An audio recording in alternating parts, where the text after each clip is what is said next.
The day is finally here. The quarter 3 update for Diablo 4 coming in with 1 day to spare in quarter 3.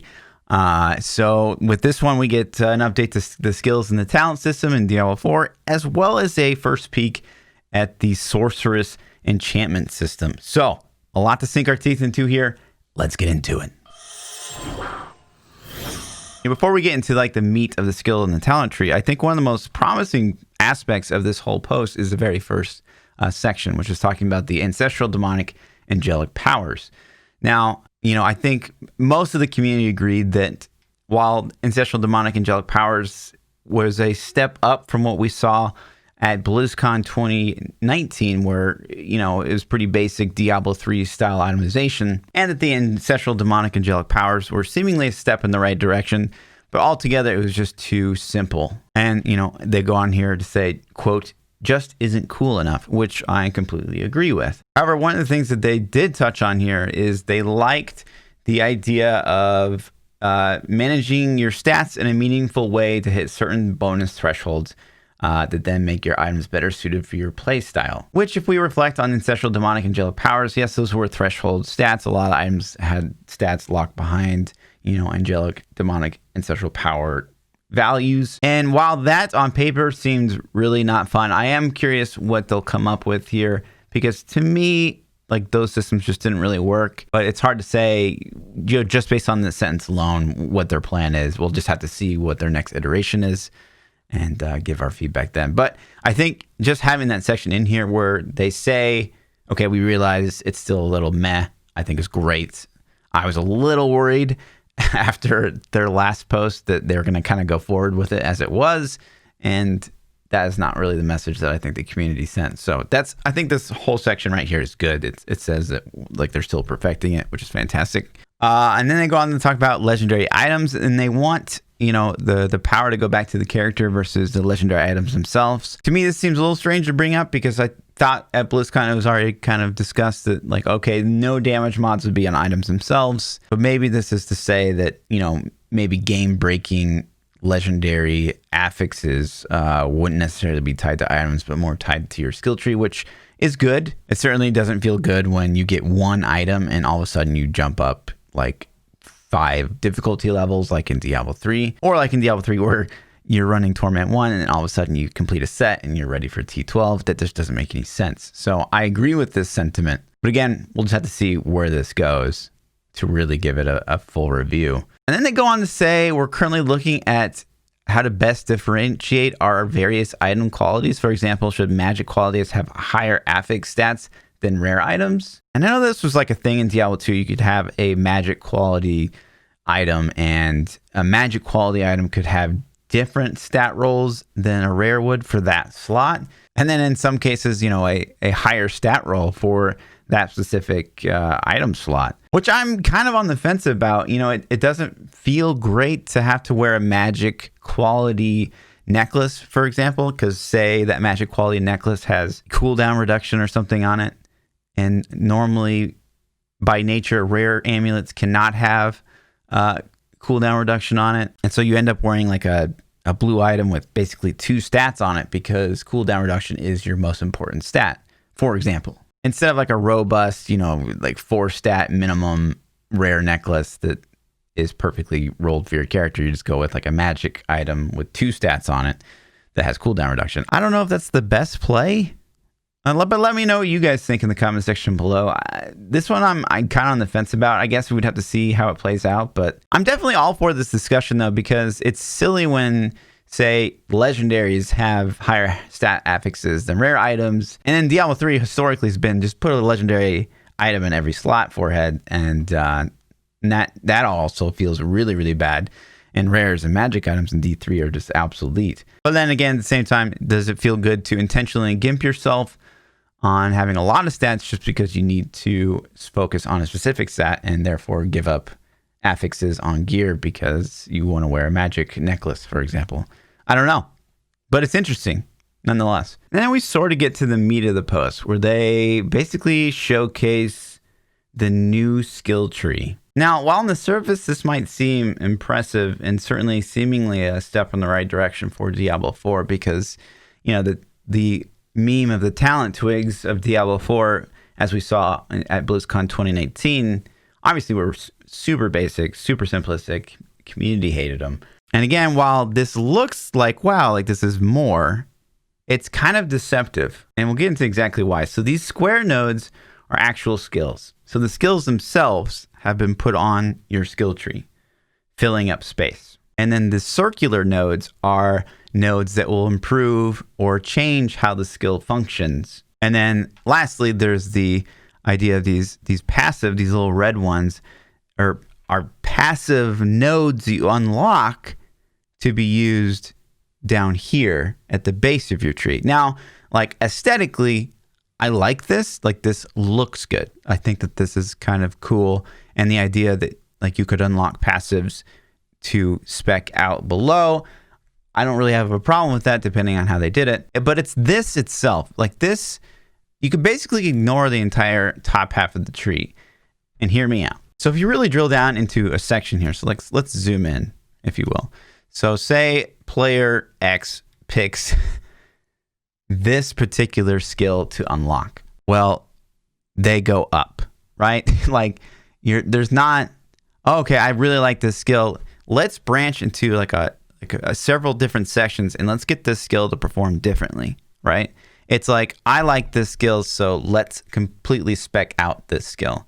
And that seems to be the trend for most of them here. So what they've done essentially is they've kind of taken the skills that you could select in the Diablo 4 beta and they just put them on the tree. So it gives that illusion of like you're unlocking a lot of things. So again, while on paper, you're like, okay, wow, like what a huge improvement over what we saw. This is kind of literally, they just put the skills we saw on a skill tree to make it seem more robust, but there's really not much more going on here. And then if you look at the base, I mean, this is kind of the true area. This is kind of like how you would think of a passive skill tree in its most true sense. You can see it's still, I mean, there's 3 routes, some branching into smaller routes, but you know, they kind of stop here, right? So you say you pick the first one and the second one. It looks like there's some minor ones to get along the side here. Ultimately, it seems like you choose from maybe 3 very specific different path choices, but also the way they present it, it makes him seem like, you know, if I go this skill and I unlock these passives, I'm going to be able to get them. It's kind of how it's presented in a way. But either way, even if it's not like that, again, you have 3 different routes to choose from here, and there's really nothing that branches out outside of that. It seems like you get these major 3 choices, and then there's like some minor choices that go along with it. So really, this is our skill tree, just the section right here. You can basically completely ignore the top half of the tree. Now, is this a skill tree that's really in depth? I don't know. It seems hard to believe on the surface that like this is more than a twig. Is it a branch? Like it's 3 options instead of 2, which is better. You know, honestly, if you're asking me, and this might seem pretty crazy, obviously, you know, people look at the Path of Exile skill tree. Now, you know, I obviously get why they don't want the skill tree to look like this. This is the skill tree from Path of Exile for those of you guys who don't play a lot of other games. And there's just, I mean, this is a lot, right? It's a ton. Yeah, once you get into it, once you master it, it's awesome, but it's so overwhelming, right, to new players. And I get that. But I got to think that there's a happy median to be found between this system and this, right? Like there's a lot of middle ground here to discover. So yeah, I think, again, much like the angelic and the ancestral and the demonic power update, it's a step in the right direction, but I think we still want to see just way more. I would even go as far to say, and this might be crazy to some of you guys, but each of these skills should have its own skill tree. So imagine this was actually your skill tree, right? And again, I do like the aesthetics of this. I think it looks pretty good. But imagine, if you will, like you've got your skills on the tree itself, which is fine. You click into that skill, and then you got a new tree, basically. You would click into the skill, and it would zoom in, and all of a sudden you're presented with a new skill tree based on that skill. Because that's the one thing I feel like this is completely lacking. Is to say you like this skill, which is Spark or who knows. Everyone that runs that skill is basically going to run it the same way you do. There's not a lot of options to how you can tailor that skill to your specific build. It's like, well, if I have this skill, I go this route and my skill performs the same as everyone else running that skill. And while maybe this is a bad example because at least this one has like a couple branches that it can go into, like this one would be a good example. Like if you like this skill, whatever that is, it looks like Hydra, and you're going to branch into it, like you're going the one route. Like that's all the options you have. And maybe they're looking to solve that with legendaries. Just maybe like this is a Hydra skill and you can get like gloves and boots that change how Hydra works. But then we're back in that dangerous Diablo 3 territory where, you know, ultimately you want a legendary in every slot, and that is it. Like you have to have X boots and X slot because those boots give X legendary effect. And so all you're trying to do while you play the game is get those boots. And that feels really bad too, to not be able to tailor your gear to how you like, because you know, like, oh, X or Y are best in slot no matter what. And I don't really have any options there. I'm running Hydra, so I have to get blank gloves. And that always feels really bad. And that's literally what Diablo 3 is. It's like, you like this build, you're putting this on in this slot and you don't have a choice. Have fun. And maybe that's too much like to expect. Like if you would drill down into one of these skills and then you get an entire new tree based on that skill, obviously that would be much more exciting, but obviously, you know, a million times more work. This times 100, right? But again, I don't necessarily mind unlocking passives that you would unlock in this lower part of the tree. I don't mind that. Obviously, this is it's just too basic. It's literally too basic.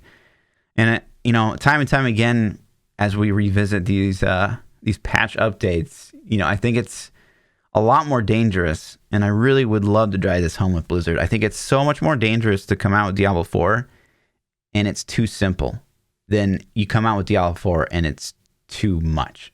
It's so much better to have a game that's maybe overwhelming than a game that is so basic and is, you know, seemingly like a mobile game on the PC platform. If you lose that player, like think of all the players that played Diablo 3 when it first came out and it was such a bad game and were so scorned and kind of hurt by that initial launch that they never came back. Even though Reaper Souls was like this infinitely better game, there's hundreds of thousands, probably players that are like, I don't care that Reaper Souls came out. Like, I don't care if it changed the game. Like, F Diablo 3, you know? So I think it's really dangerous to, you know, release a game that is just so basic that, you know, the high-end players are going to master it within a week, 2 weeks, and then kind of be done with the depth. You know, what we really want is, you know, one of the things that's really good about Path of Exile is you can spend like literally hours. And I personally have, like, you spend so much time outside of the game thinking about, well, how am I going to build my character? And like, so you go through your skill tree like 100 times, and it's super addictive to like think of the different routes you could possibly take, and like, oh my gosh, this is going to be really good. Like, can I squeeze in this passive point? And gosh, you know, oh shoot, I only have enough points to reach this, and I'm not going to be able to reach that. Oh no, like that's terrible. Oh, now I have to like get rid of this to get this, and oh, that's such a choice I have to make, but it's exciting, you know. Whereas something like this, it's just like, well, I have 40 points, so, and I like these 6 skills, so I'm just gonna get them. And I think what they're trying to accomplish is with like, okay, you're only gonna be able to unlock 40% of the tree. Well, it's like, well, you're only gonna run 6 skills at one time on a particular build, and that's gonna be like your 40 points. But you're gonna get everything for those like 6 skills. There's really doesn't seem to be a lot of min-maxing that's happening or differentiations between all the skills. So again, you know, in review, step in the right direction, but we need so much more to sink our teeth into, I think. You know, one of the things I thought was kind of interesting here is the arsenal system for the barbarians. Like, you'd switch between your weapons and you know, new things would happen. It was unique to the barbarian only. So what they've kind of touched on in this article is they want every class to have kind of their own gimmick. And so for the sorceress, they're toying with this idea of the enchantment system. Now, to a lot of you guys, especially on this channel, you know, I'm sure you played a ton of Diablo 3. This is going to seem super familiar to you guys. So basically what this means is every skill, and this is like your table of skills, and this is what I mean, right? Like, this is what we saw at BlizzCon 2019 is you had your skill log, or your spell book, if you will. All they've really done here is moved the spell book onto the tree. And that's how you're like picking your spells that go in your spell book, basically. So just, FYI, it seems crazy big, but it's a little deceptive. Anyways, tangent. So every skill can either be equipable on one of the 6 skill slots that you get in Diablo 4, which is so much like Diablo 3. I would love to see this updated to 6 to 8 skills, but that's a huge tangent as well. But yeah, so the skill can either be equipped on your bar or selected as a passive, almost exactly like passives in Diablo 3, where you get these slots basically and you just select them. And so you can see on the skill itself, it has a subtext of enchant slot effect. And so this one, if you put it down here on one of your 3 choices, it grants these secondary abilities. So this one, for example, when crackling energy would form, ball lightning is formed instead. Ball lightning no longer collapses into crackling energy, which is I guess for me, it's so reminiscent of Diablo 3 that immediately I'm like, oh no, which is probably bad on my behalf and not so much Blizzard's behalf. But I think, again, to me, it feels dangerous to have anything feel like Diablo 3 and Diablo 4 because there's a lot of people that really don't like Diablo 3. But yeah, it feels very reminiscent of the runic system from Diablo 3 that a lot of players didn't enjoy. And they're going to go on to give an example. Obviously Meteor, he casts it in front of him and it goes down on the enemy. But if it's enchanted, sometimes when they like attack, it'll cast random meteors that target enemies, which it's kind of like a free proc that's built into your skill tree, or not skill tree, but your spell book, if you will, which, I mean, it's interesting. It's an idea, right? Ultimately this will kind of depend on, how robust the spell book feels for the sorceress and, how this skill tree pans out and how unique that would feel, either selecting your skills or selecting the runes for those skills.